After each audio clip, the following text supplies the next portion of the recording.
E aí galera, beleza? Aqui é o Wellington Vieira. Eu tinha falado que ia falar aí um pouquinho sobre os três poderes, né? Puxei um pouco aí o assunto, né? Sobre os três poderes e a sua origem, né? Eu vi aqui, pesquisando aí no Brasil Escola, foi postado aqui pela mídia do UOL, sobre um pensador, filósofo chamado Montesquieu, né?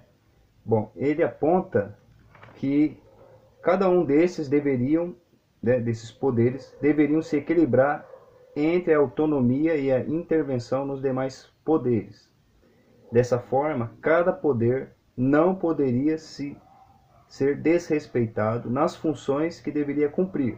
Ao mesmo tempo, quando um deles se mostrava excessivamente autoritário, ou extrapolava suas designações, os demais poderes teriam o direito de intervir contra tal situação desarmônica, né? Bom, foi aí que chegaram nessa decisão de montar aí, aqui no Brasil, principalmente, né, os três poderes, pois o Charles de Montesquieu, esse rapaz, de 1689 a 1755, ele escreveu uma obra, né, chamada O Espírito das Leis. Então, neste livro, né, o referido pensador francês aborda um meio de reformulação das instituições políticas através da chamada teoria dos três poderes, tá? Então, segundo a tal hipótese, a divisão tripartite poderia se colocar como uma solução frente aos desmandos comumente observados no regime absolutista.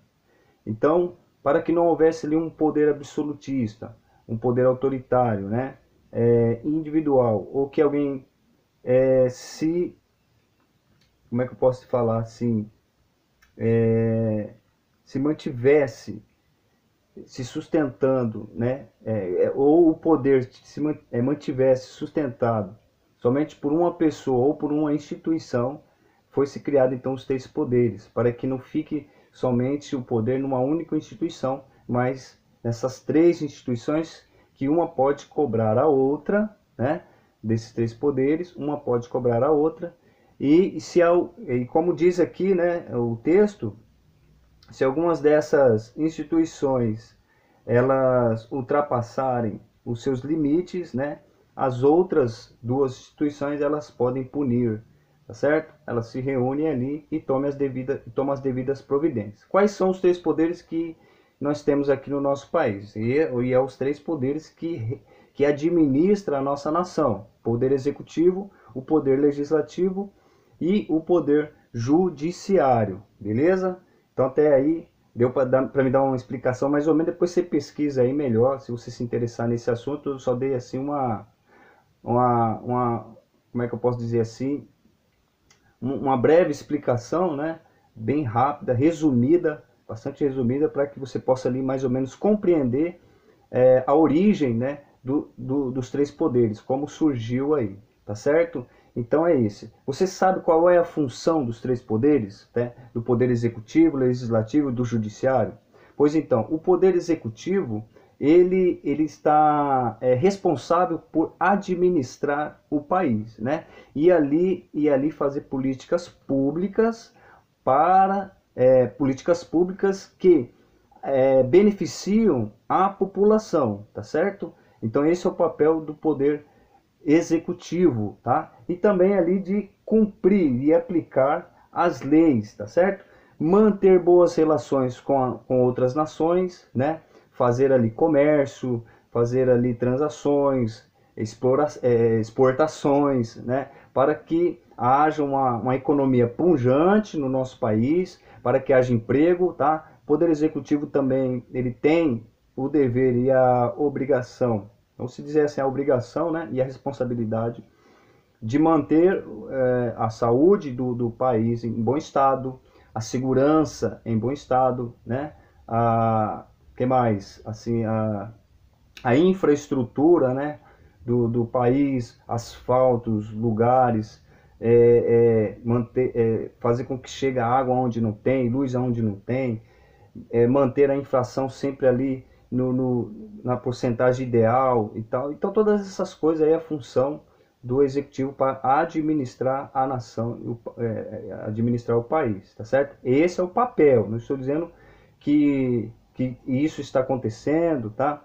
Nesse governo as coisas têm encaminhando, tá se encaminhando, tá? Ainda tem que aprovar muitas reformas aí, tá? Para que as coisas comecem a andar. Durante não aprovar, muita gente acha ruim, mas infelizmente é necessário que se aprove a Previdência, né? A reforma da Previdência, vai ter que realmente aprovar, tá? E seria bom que aprovasse da maneira que está, né?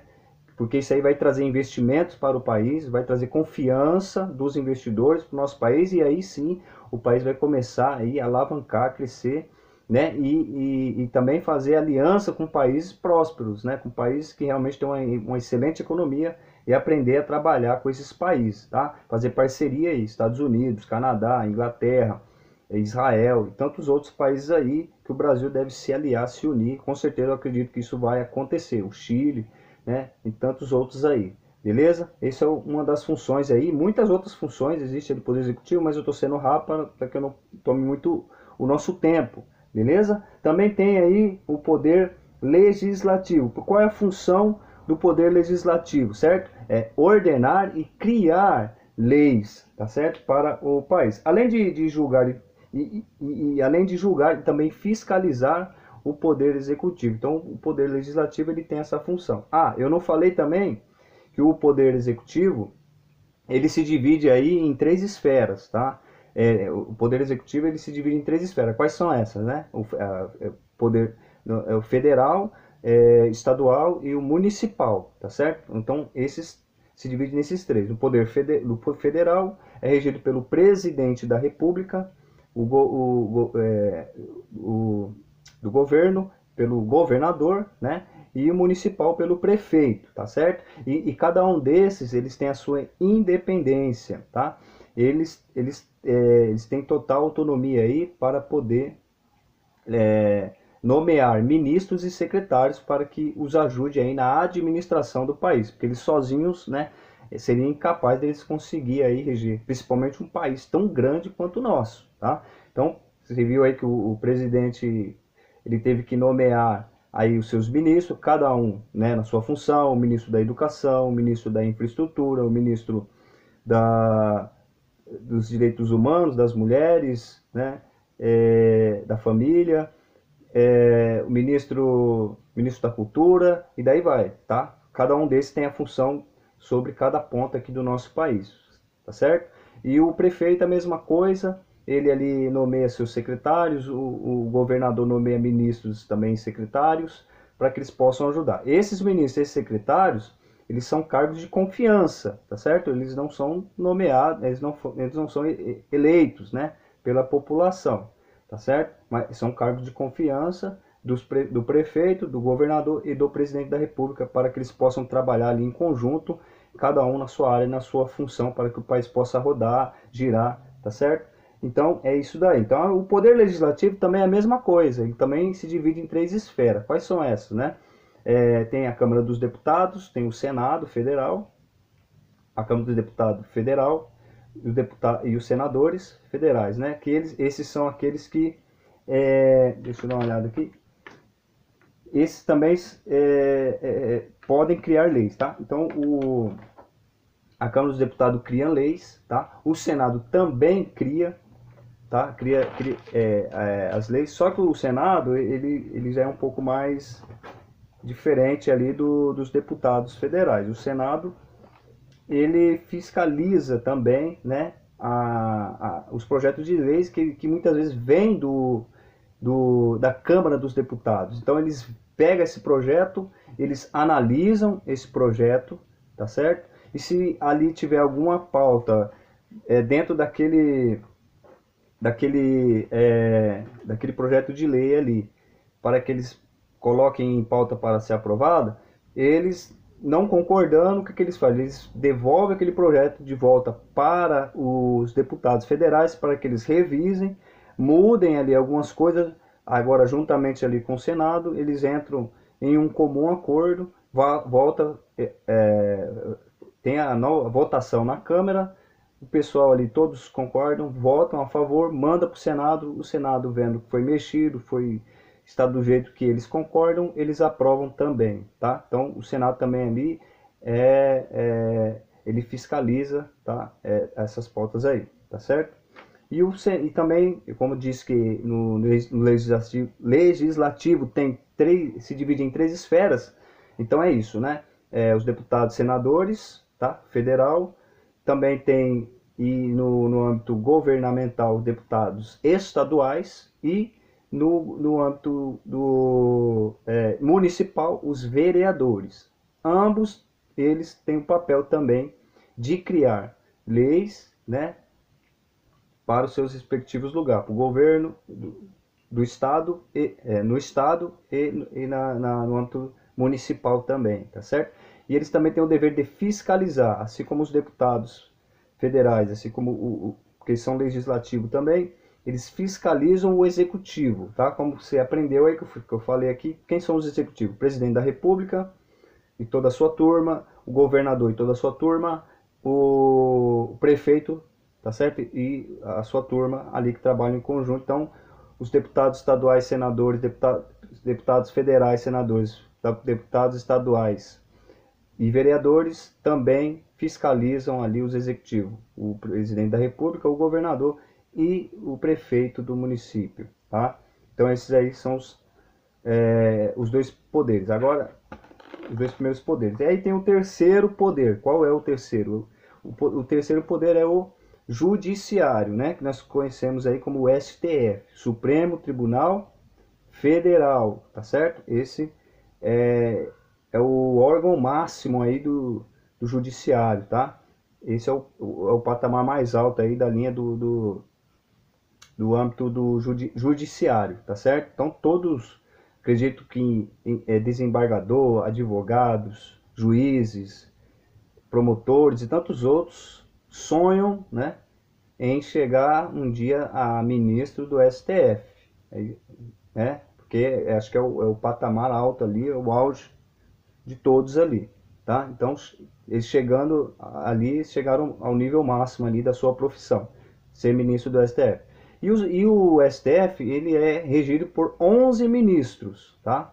Esses 11 ministros, eles são indicados pelos presidentes da República, tá certo? Aí eu fiz aqui uma lista daqueles que foram dos indicados, quem os indicou, né, o nome dos ministros, tá? Hoje em dia, né, a maioria das pessoas aí começaram a gostar a acompanhar mais a política, né, principalmente aqui esses ministros do STF. Então, esses camaradas, eles foram indicados. Lula e Dilma foram os que mais indicou ministros ali para o STF. Lula indicou 3 ministros, Dilma Rousseff indicou 4 ministros, fazer assim. José Sarney indicou 1, Fernando Collor de Mello 1 e o FHC, Fernando Henrique Cardoso, 1 também. Quem são esses? Opa, só um minutinho, caiu meu fone aqui que está servindo de microfone. Eu colei aqui. Vamos lá. Olha, Ricardo Lewandowski, né? Carmen Lúcia e Dias Toffoli foram indicados pelo então, né, pelo ex-presidente Lula, o presidiário aí, né? O chefe da organização criminosa, chefe da ORCRIM, tá? Organização criminosa. Então esses 3 aí indicados pelo Lula, tá? Lewandowski, Carmen Lúcia e Dias Toffoli, tá? Edson Fachin, Luiz Fux, Rosa Weber, outros chamam de Rosa Weber, e Luiz Roberto Barroso. Esses 4 foram indicados por Dilma Rousseff. E os demais, Celso de Mello, que é o mais antigo dos ministros, tomou posse ali em 17 de agosto de 1989, tá? Quando os militares entregam o poder para a República, tá? Os militares deixam de governar o país e passa para a República, tá certo? Em 1989, e ali ele toma posse. Acho que o segundo antigo aqui é o Marco Aurélio, foi indicado ali pelo Fernando Collor de Mello, tomou posse dia 13 de junho de 1990, e o Gilmar Mendes pelo FHC, o Fernando Henrique Cardoso, tá? Bom, esses 11 ministros, a gente tem acompanhado aí, eles não têm agido aí de boa fé, né? Qual é o papel do STF? O papel do STF é nada mais, nada menos do que ser guardião da Constituição. A Constituição que foi escrita aí, agora eu não sei se foi em 1988, 89, não me recordo agora, vocês me desculpem, depois eu vou procurar saber aí, vocês também procuram aí. Então, a Constituição está ali, ela é, vamos supor aqui, ela é a Bíblia da nação, tá? Então, todos os poderes públicos aí, esses poderes, eles têm que se pautar na Constituição, tá? Eles têm que olhar a Constituição. Então, o STF, ele como que eu falo aqui? Ele tem que fazer com que as leis que são criadas pelo legislativo sejam cumpridas, né? Essas leis sejam cumpridas, tá? Esse é o papel do STF. Eles têm que analisar essas leis, ver se elas não são inconstitucionais, certo? Se elas não ferem a Constituição, e aí eles colocam elas para serem praticadas, tá? Essas leis elas têm que ser ali praticadas. Eles colocam elas em pauta. Agora, o que o Supremo Tribunal Federal está fazendo? O que esses ministros estão fazendo? Eles estão fazendo algo que não são da sua alçada. Eles estão legislando, querendo criar leis, tá? Isso não é o papel do STF. O papel do STF é guardar a Constituição e fazer com que as leis que vêm do legislativo seja cumprida, tá certo? Mas eles estão aí pautando temas para que leis sejam criadas, tá? Até uns dias atrás, né, eles estavam aí na discussão sobre a liberação do aborto, tá certo? Se com 3 meses de gestação, se a mulher assim desejar, quiser abortar, até 3 meses seria liberado aí o aborto, né? Para mim não é um aborto, é um assassinato de um ser humano, tá? Porque eu acho que desde quando ele começa, ele vai ali pro óvulo da mulher, ele para mim já é um ser humano ali, tá certo? Né? Não como eles costumam falar aí que não é nada disso. Bom, eu não me lembro como que eles falam agora, aqui na gravação a gente fica um pouquinho meio nervoso. Mas o STF está fazendo isso, ele está legislando, tá? E agora eles estão legislando sobre a homofobia também, querendo criminalizar a homofobia como se fosse como racismo, tá? Isso é um perigo muito grande, por quê? Porque o racismo, porque a pessoa, vamos fazer assim para mim explicar melhor. Se a pessoa, vamos lá, eles vão lá, pauta isso, aprova, pronto, a partir de hoje a homofobia ela é um crime como o racismo, tá certo? Então, o que pode acontecer? Qualquer tipo de briga, qualquer tipo de desavença, qualquer coisa que possa acontecer e aquela pessoa que for homossexual, que for, né, for gay ali, ela se sentir ofendida, discriminada, ela pode fazer uma denúncia como um ato de racismo, tá certo? E aí a pessoa pega cadeia, né, vai sofrer várias consequências ruins aí, entendeu? Então esse é o problema, tá? E o principal alvo que eu acredito que seja também nessa liberação de criminalizar a homofobia é atingir também as igrejas, porque vocês bem sabem, né, que o Evangelho de Jesus Cristo, a Bíblia Sagrada, ela condena o ato, a prática homossexual, não a pessoa em si, tá certo? A pessoa em si, a igreja, ela ama, ela acolhe, ela abraça, né? mas a prática ela não aceita. É a mesma coisa de eu dizer que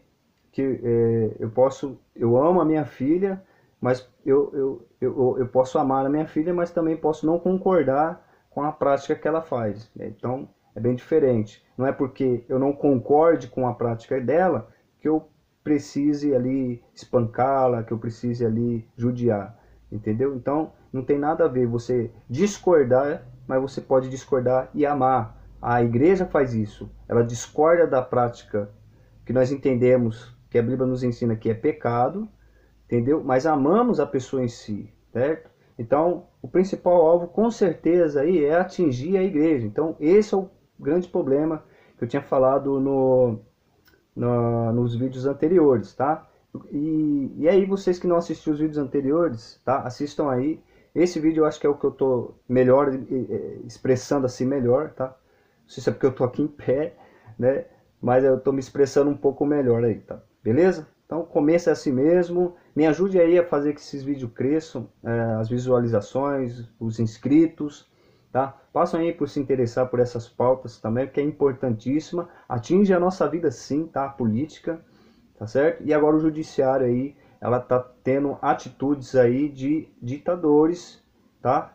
Atitudes aí totalitárias. Ela está desrespeitando o poder legislativo, né?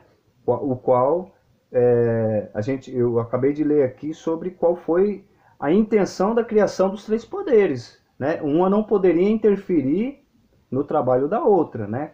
Cada um com a sua função. E quando uma extrapolar, as outras podem cobrar, né? Podem tomar atitudes. Isso está aí, eu acredito que isso está na Constituição, isso, tá certo? Então, esse é um grande problema. O judiciário, principalmente o STF, o Supremo Tribunal Federal, está fazendo aquilo que não é do seu feitio, do seu trabalho. Não é esse o trabalho do STF. Não é legislar, não é criar leis, né? Mas sim aplicar as leis. Eu estava falando errado, né? Eu estava falando em fazer com que elas sejam fazer com que elas sejam cumpridas, né? Mas é aplicadas. Mas é cumprida também, né? Aplicadas e cumpridas, tá? Então, por quê? Porque os ministros, eles não foram eleitos, não foi o povo que os escolheu para estar ali, né? Mas o legislativo, sim. Cada deputado e senador está representando ali uma parcela da população. Então, eles vão votar a favor ou contra conforme a aceitação da maioria do povo, da população. Eles estão ali sendo cobrados pela população. O STF, como eles não, os ministros do STF, como eles não foram eleitos, então eles não têm essa preocupação, né? Eles não se sentem pressionados, por mais que as pessoas até pressionem, falam que não quer, que não aceita, mesmo assim eles não estão nem aí. Vários ministros ali já falou sobre isso. A gente aqui não está aqui, nós não chegou até aqui por voto popular, né? A gente foi indicado, né? É um cargo de confiança. Então, para eles pouco se importa se realmente se o povo está a favor ou não dessas pautas, tá?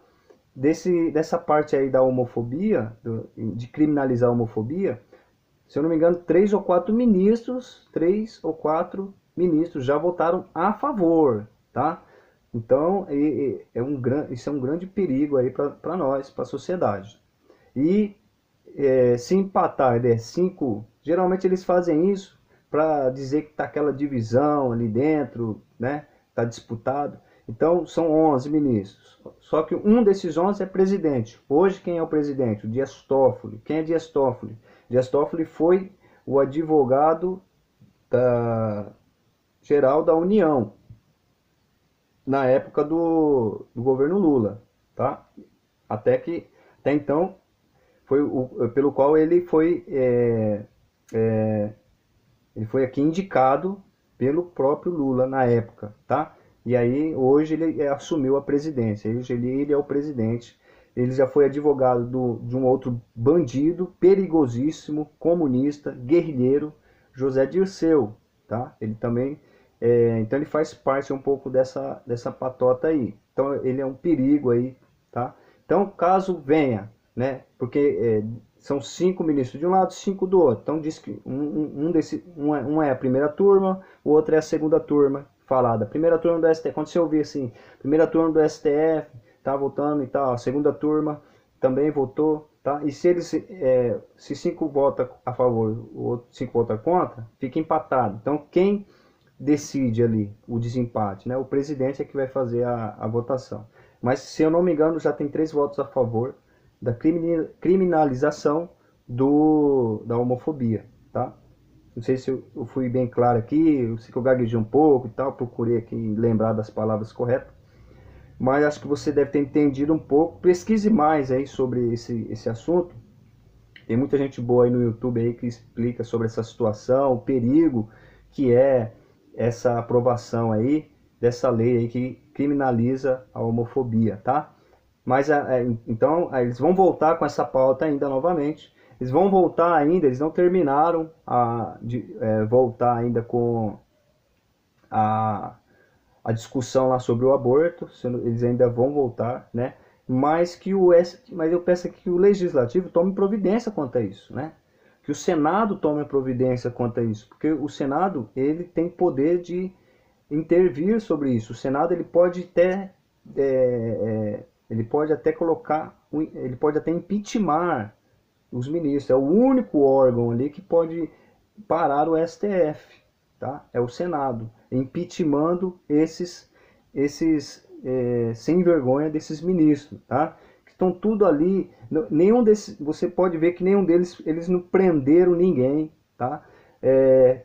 Todos os políticos que foram julgados por eles foram absolvidos, tá? Porque eles têm essa incumbência de julgar, eles são os únicos que podem julgar pessoas que têm ali o foro privilegiado. Quem quer que tem o foro privilegiado, né?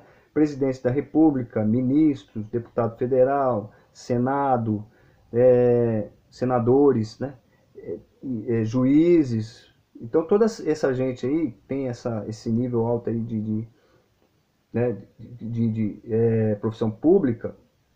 Eles têm essa guarda aí que está na Constituição, que é o foro privilegiado.